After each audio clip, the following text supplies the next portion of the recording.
네, 이제 이 장에서는 생각의 변화를 이끄는 9가지 방법을 배우고자 합니다. 여기서는 각종 개입 기법이 나오는데요. 그래서 개입이라고 하는 것은 상대방의 믿음 형성 과정을 비집고 들어가는 행위를 말합니다. 상대방이 아주 굳게 확신하고 있는 것에 대해서 누그러뜨리고 생각이 바뀔 수 있는 계기를 마련해 주는 것이죠. 만약 내 주장만 한다면 그 사람은 그 주장에 대해서 도리어 방어적인 자세로 역효과만 나게 될 것입니다. 그래서 총 9가지 방법 하나씩 우리 살펴보도록 하겠습니다.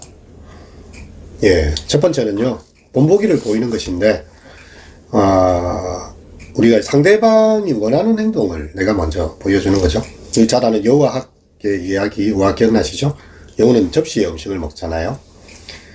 학을 초대해가지고 접시에 먹으라고 하니 학은 긴 부리 때문에 먹을 수가 없습니다. 그 학은 또 자기 집으로 초대해서 아주 긴 목이 긴 항아리를 내어놓고요. 여호는 혀로 핥아먹기 때문에 먹기가 쉽지 않죠. 근데 우리가 생각해보면 내가 익숙한 방식, 내가 원하는 방식만 상대방이 강요하게 되면 잘 되지 않습니다. 성경의 마태복음에도 있는 이야기 나오는데, 우리가 황금률이라고 흔히 알려진 그런 말이죠. 남이 너희에게 해주기를 바라는 그대로 너희도 남에게 해 주어라. 내가 이렇게 사람들에게 대접받고 싶은 대로 너도 남을 대접하라는 말이죠. 그래서 남이 단도직입적으로 대답해 주기 바란다면 나도 그렇게 대답해 주고, 생각을 유연하게 바꾸기를 상대가 원한다면 나도 또한 그런 태도를 가져줘야 됩니다. 그래서 이 거울 효과죠. 내가 하는 대로 사람은 또 이렇게 반응하게 되어져 있거든요. 네, 우리가 조금 생각해야 될 것은, 우리는 남들이 아는 건 나도 안다고 생각하는 흔한 오류에 빠져 있습니다. 사람들은 사물의 작동 원리를 제대로 나름 다들 이해하고 있다고 보죠. 근데 사실은 읽지 않는 장서 효과를 가지고 있는 게 많아요. 이게 무슨 말인가 하면요, 사람들이 큰 도서관에서 책을 하나 빌려요. 아니면 도서관에 가 있어요. 읽지 않아요. 책을 읽지 않아요. 근데 책을 가지고 있는 것만으로, 도서관에 있는 것만으로 자기가 이렇게 모든 것을 알고 있다는 착각을 하는 거죠. 여러분, 우리가 가진 믿음이 대체로 그런 경우가 많습니다. 누가 권위 있는 사람이 말했고, 그냥 TV 뉴스에서 이렇게 떠들고 있고, 아는 사람이 그렇게 이야기하니까 그런가라고 생각하지만, 내가 그것에 대해서 진짜 그런지 질문해보고, 공부하고, 자기 것으로 비판하여서 이렇게 받아들인 적이 잘 없다는 거죠. 그래서 이 무지의 본보기를 보여주는 게 읽지 않은 장소 효과거든요.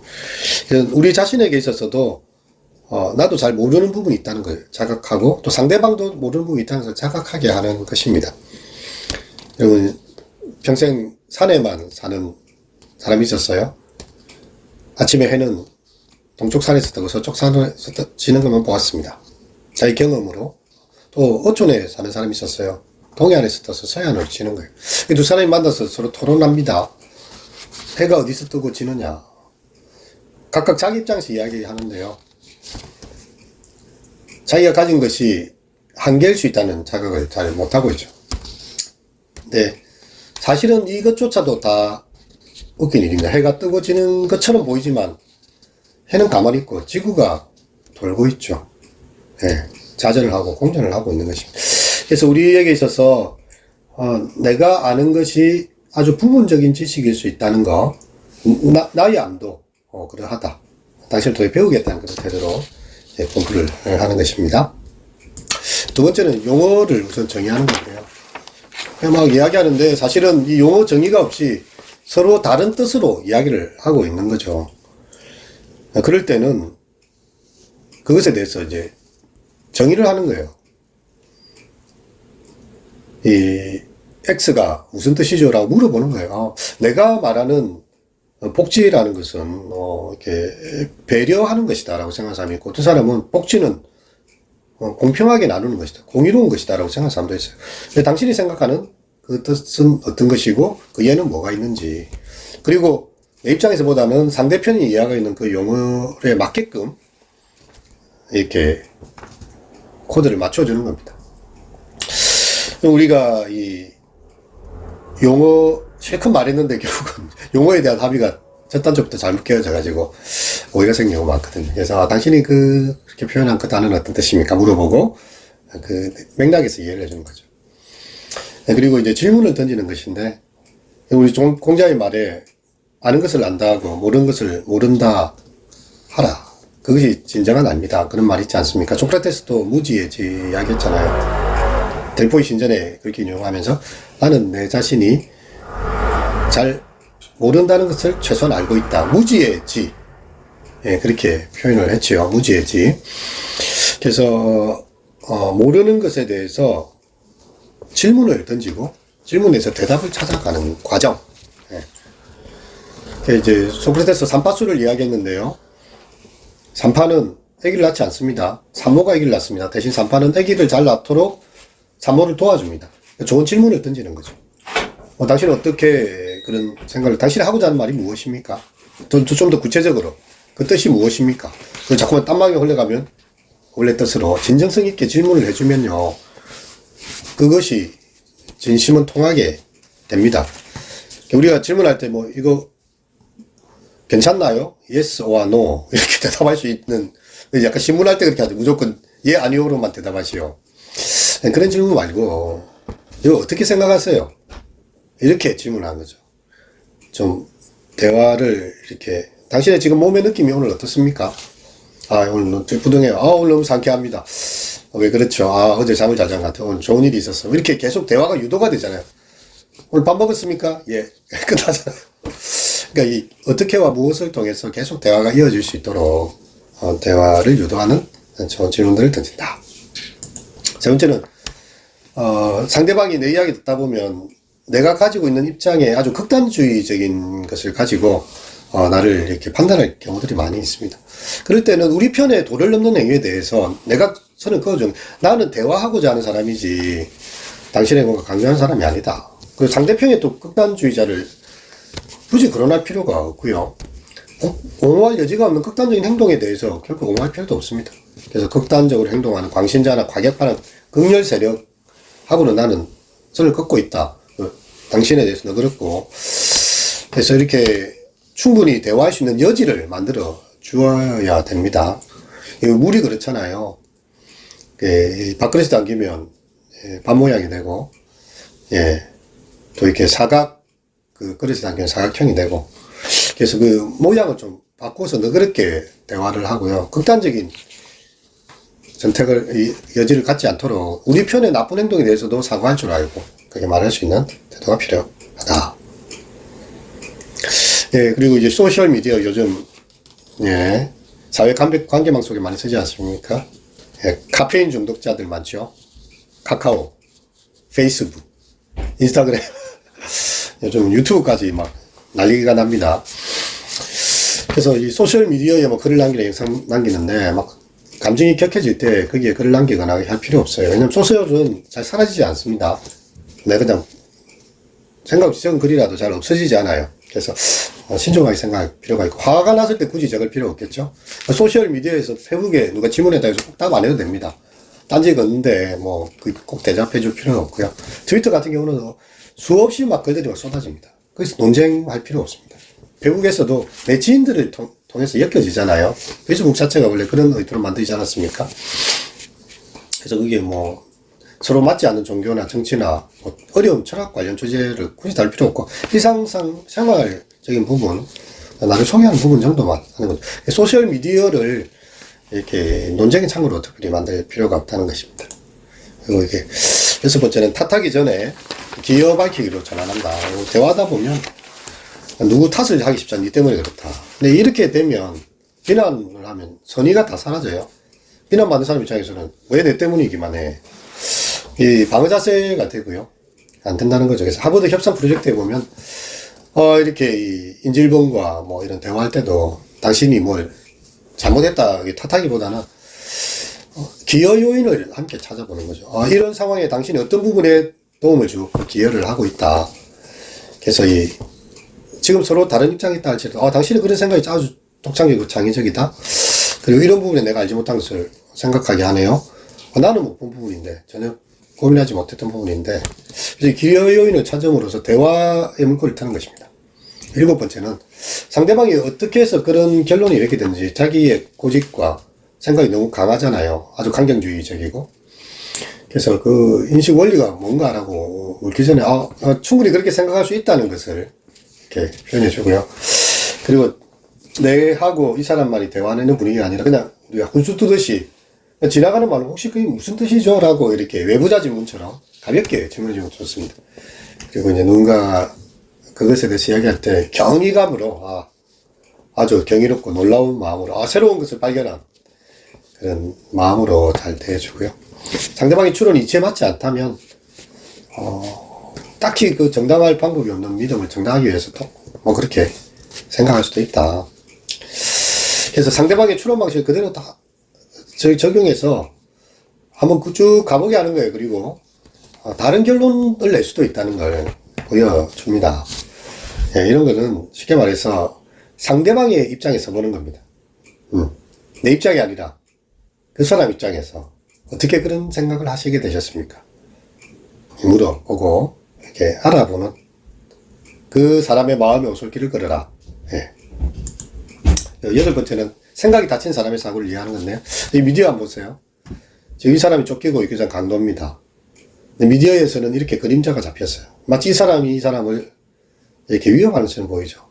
이 프레임 안에서 볼 때는요, 이 전체를 못 보고 이 짧은 프레임 안에 집어넣으면 이 사람이 도망 다니고 있고, 이 오른쪽 사람이 지금 공격하고 있는 입장인데, 도리어 이 사람이 지금 공격하는 사람으로 비춰지는 거죠. 그래서 생각이 닫혀 있을 때 그 사람의 사고가 이런 프레임 안에 갇혀 있구나라는 것을 보는 것입니다. 여기 하나 얘가 나오는데요. 우리 알고 있는 피터가 우주의 기원에 대한 학회 토론회에 참석했습니다. 이 사람은 철저히 과학적인 방법만 신뢰하는 거죠. 오직 과학만이 이 세상에 그걸 밝혀줬다는 아주 절대적 옹호론자입니다. 근데 이 변증가가 나와서 이성적 추론으로 우주가 초자연적 존재로부터 창조되었을 수 있다. 신이 우주를 창조했을 수도 있다는 것을 이야기를 하고 있는데, 피터는 상대방의 이야기를 전혀 들을 의도가 없어요. 과학적으로 증명이 되냐, 설명이 되냐, 이거 하나로만 자꾸 설명하는, 되는 거죠. 그래서 다른 식으로 우주가 이렇게 생겨난 것을 들어볼 여지 자체를 없애버린 것입니다. 우주의 기원을 추론으로 알아낼 가능성을 진지하게 고민해볼 생각조차 못하게 된 거죠. 그래서 우리는 어떤 대화에서든 배울 것이 있다. 내하고 다른 생각이지만 저 생각도 내가 배울 수 있는 기회다라고 생각하면 도움이 됩니다. 그래서 우리의 태도, 이렇게 프레임을 넘어서라. 그리고 이제 대화 중에 저지르기 쉬운 기초적인 실수는요, 상대방이 말을 끊는 거죠. 그만! 내 이야기 좀 들어. 이렇게 하지 마요. 충분히 이야기하기, 네. 이렇게, really? 정말 그래요? 그렇게 이제 조금 반응해주고, 들어주고, 요약해주는 게 되는데, 탁 끊어버리고 이야기하면, 그때부터 대화가 단절되죠. 막 열심히 대화하다가 휴대폰 보면, 저 사람은 내한테 관심이 없는 거죠. 단순하지만, 대화가 끊깁니다. 그리고 막 자기 자랑만 내려놓는 사람. 이 상대방의 고민이나 생각은 관심이 없는 사람. 혹은 누군가 이야기를 갑자기 비웃고 이런 태도는 아주 기초적인 실수죠. 대답을 얼버무린다든지. 그래서 경청 기억나시죠? 왕의 이야기를 귀를 듣듯이 귀를 기울이고 10개의 눈으로 보듯이 보고 일심이 될 때까지 몰입해주는 그런 태도. 내가 그 사람에 대해서 그렇게 이야기해주면 그 사람도 나에게 그렇게 경청해주게 됩니다.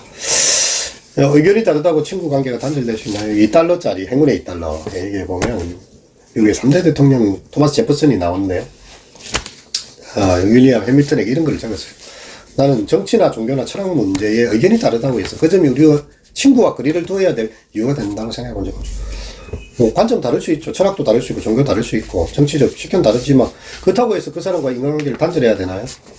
그렇지 않다는 거죠. 그럼 뭐 친구 사이에 이런 생각을 저런 생각도 나눌 수 있다는 그런 태도. 여기 이제 거의 마지막에 가보면 이 6개의 도덕적 기반에 대한 이야기가 나오는데요. 페이지 249쪽에 있습니다. 이런 기반 테스트가 있더라고요. 그래서 진보, 보수, 자유의지론자의 세 분류를 하고 내가 어떤 위치에 있으면 이제 보게 합니다. 여기 한번 보면요. 이게 도덕적 기반이 배려냐 위해를 가하는 것이냐, 공정이냐 부정이냐.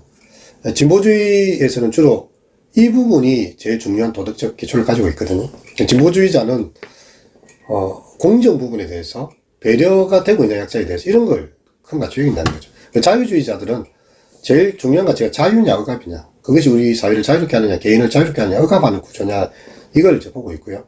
보수주의자들은 충성이냐 배신이냐, 권위냐, 그것을 전복시키는 쿠데타냐, 아니면 정결한 것이냐, 오염된 것이냐, 이런 게 기본적으로 가치를 가지고 있는 거죠.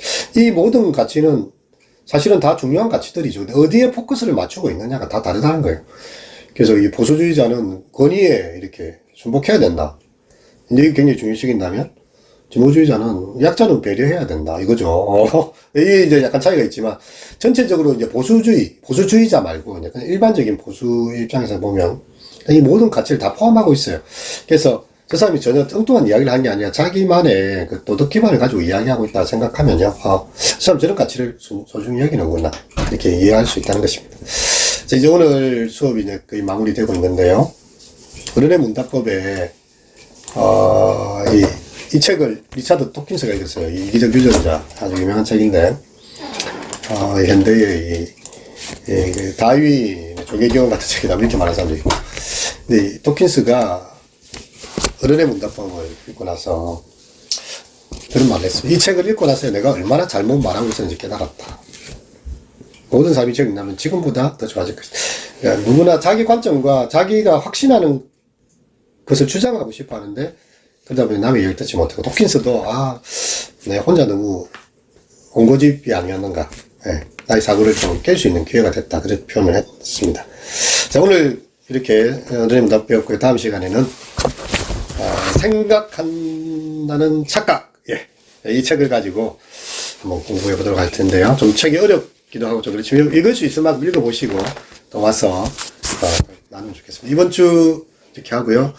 다음 주가 비대면 영상 수업으로 생각난 착각하고, 마지막 그 수업은 대면 수업으로 하버드 회복 탄력성 수업 가지고 수업하도록 하겠습니다. 지금까지 경청해 주시고 함께 해주신 여러분 감사합니다.